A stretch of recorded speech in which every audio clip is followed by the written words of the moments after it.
Hello students समस्त को स्वागत करुछु आपण मानकर प्रिय यूट्यूब चैनल एमएम क्लास 8 के।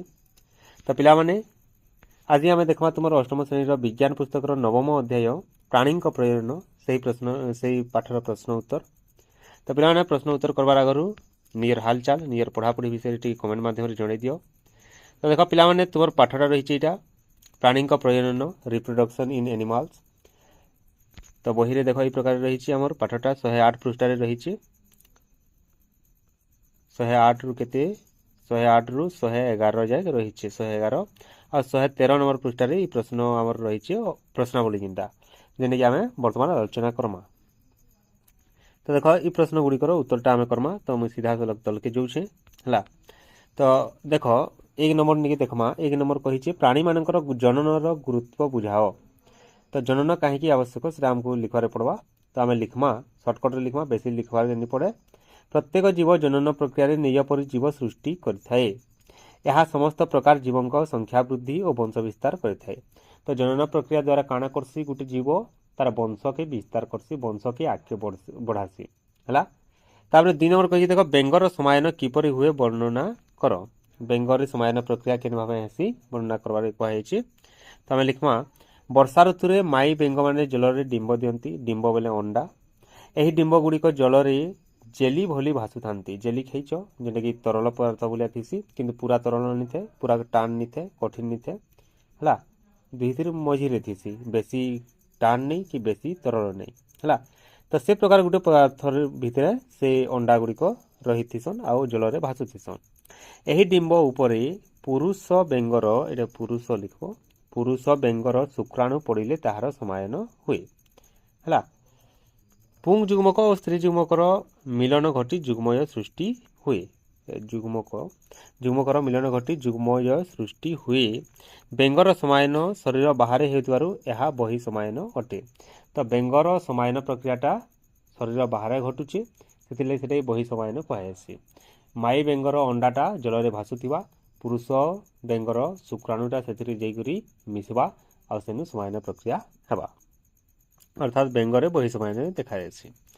3 नंबर तार जिमा ठीक उत्तरटी बाछि लेख। पहला आई नंबर देखी देख अंत समायन होता है। अंत समायन बोले स्त्री शरीर भितर हवा स्त्री शरीर रे हवा।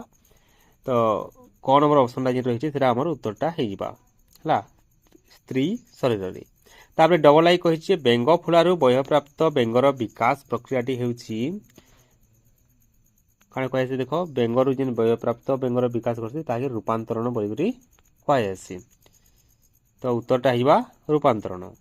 तापरे ट्रिपल आई जिमा जुग्मय केतोटी न्यष्टि थाए। जुग्मय गुटे कोष रे गढ़ाए पुंग जुग्मक आ स्त्री जुग्मक मिसिक समायन प्रक्रिया तैयारी हेसी। तो से गुटे गोटे जुग्मक गोटे न्यष्टि रही। तो उत्तरटा हवा गोटे है। 3 नंबर सरला पे 4 नंबर आसला उक्ति ठीक बा भूल लेख। वाक्य पढ़मा ठीक लिखमा भूल दिने भूल लिखमा। पहला देखे अंडय प्राणी माने शावक जन्म करती। अंडय कहा कहे पे जेन मैंने अंडा देसन। तो अंडय प्राणी माने शावक जन्म नहीं करन पहला अंडा देसन से अंडारू छुआ जन्म हेसी परे। तो ये उक्तिटा भूल अच्छी। शुक्राणु एक जीवकोष ये ठीक अच्छे। तापर देख बेंगरे बही समायन देखा जाए यहाँ भी ठीक अच्छे। जुग्मकरू मनुष्य शरीर विकसित हुए यहाँ भूल अच्छे। जुग्मकरू विकसित नहीं हुए जुग्मयरू हेसी जुग्मयरू भ्रूण हेसी भ्रूणरू जीव सृष्टि हेसी। तापर समायन पर जात जुग्मय गोटे कोष रे तैयारी यहाँ ठीक अच्छे। एमिबा कोरकोद्गम प्रणाली रे जनन करे यहाँ भूल अच्छे। एमिबारटा दुई विभाजन द्वारा हेसी। अलिंगी जनन रे मध्य समायन आवश्यक। अलिंगी जनन रे समायन आवश्यकता नहीं थे यहाँ भूल अच्छे। दुई विभाजन एक प्रकार अलिंगी जनन यहाँ ठीक अच्छे जेनटा कि एमिबार देखा जासी। जुग्मय समायन द्वारा सृष्टि हुए यहाँ ठीक अच्छे। भ्रूण गोटे कोष रे गठित। भ्रूणटा अनेक गुड़िए कोष रही भ्रूण रे यहाँ युक्तिटा भूल है जुग्मय जदि कही ताले ठीक था। तो ये भ्रूण जेहेतु कही भूल आसवा। तापर आसला 5 नंबर जुग्मय और फिटस मध्य थिबा पार्थक्य दुईटी लेख। तो आम लिखमा जुग्मयटा गोटे कोष रे गढ़ाए गोटे कोष विशिष्ट अटे आउ फिटस जेनटा रही एकाधिक कोष विशिष्ट अटे। आउ जुग्मयटा केनारे तैयारी हेसी पिला माने पुंग जुग्मक आ स्त्री जुग्मकर मिलन द्वारा समायन द्वारा गठित हेसी बा सृष्टि हेसी। आउ फिटसटा केन्दारे सृष्टि हेसी जुग्मयर जेन जुग्मयटा हैला समायन प्रक्रिया से जुग्मकर बारंबार विभाजन द्वारा हेसी हला। तापर 6 नंबर निके जिमा अलिंगी जनन कोण प्राणीर अलिंगी जननर दुईटी उपाय वर्णना कर। तो पहला अलिंगी जनन काहे कहै से लिखमा जनन कोषर मिलन न घटी नूतन जीवर सृष्टि हेले उक्त प्रक्रिया को अलिंगी जनन कहा जाए। जिन जनन कोषर आवश्यकता नहीं थे ताके आमे कहमा अलिंगी जनन। तो उदाहरण आमे देमा एमिबार द्विविभाजन और हाइड्रार कोरकोद्गम। पहला एमिबार द्विविभाजन लिखमा एमिबा गोटे एक कोषी प्राणी है से कारण से देखो प्रथमे एथिरे थिबा न्यष्टिटी विभाजन होई दुईटी न्यष्टि परिणत हुए। तापरे एमिबार शरीर बा एमिबार जो कोष झिल्लीटा रही ताहा दुई भागरे विभक्त हुए और प्रत्येक भागरे गोटे लेखाएं न्यष्टि रहे। देखो चित्र काटवा लेनु कहाई तो आमे चित्र नहीं काटू हला। हाइड्रार कोरकोद्गम हाइड्रा शरीर रे गोटे बा दुईटी प्रवर्ध देखा जाए यहाँ कोरक कह जाए। हाइड्रा शरीर ये प्रकार जदि आमे देखमा हाइड्रार चित्रटा तो ये प्रकार रही हाइड्रा शरीर रे प्रवर्ध रही इला हमर प्रवर्धटा। तो सेटा काଣା हेसी तार शरीर रे विकास घटसी आ सेटा परवर्ती समय रे गोटे नुआ हाइड्रा रे परिणत हेसी।